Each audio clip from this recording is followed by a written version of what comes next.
So it's time to take a look at the Persian Empire from the perspective of the filling wizard. Now, one of the things that wizards always get blamed for is that they're unpredictable, they're unreliable, and they just do whatever they want.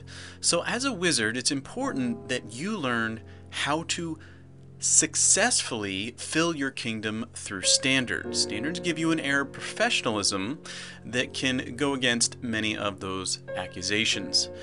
The Persian Empire standardized trade. They made it cool to be in trade, both locally and across their vast empire. They built a lot of roads. They sponsored a lot of shipping lanes being opened. They just made it cool again to finally open up all these trade routes. They also then standardized the profits. They put out currency and weights and measurements and made sure that people who got into this trade that was becoming so cool now, that they could actually make some money doing it to buy a home, feed their children, all those kind of things that motivate people. The last thing they did that was really ingenious is they standardized taxation. Now, taxes for most people are very daunting, particularly when you're in a kingdom that's really powerful, you got lots of armies and soldiers. People are very scared of you when you require them to be taxed.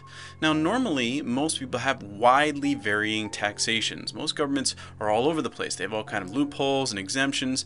The Persians did something very ingenious. They made it 20% across the board. They even taxed religion, which up to that point was essentially unheard of. So they made it very simple, because when you have varying tax rates with lots of loopholes, it breeds distrust and frustration in your people that they didn't get the loophole, or that they're not in this particular type of job to get this type of exemption, and it just breeds all kind of animosity within your kingdom.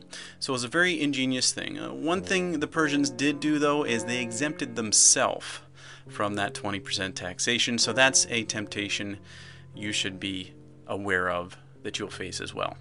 So what can we then conclude from the Persian Empire? Well, as a wizard, standards give your filling an even, fair, and professional flow.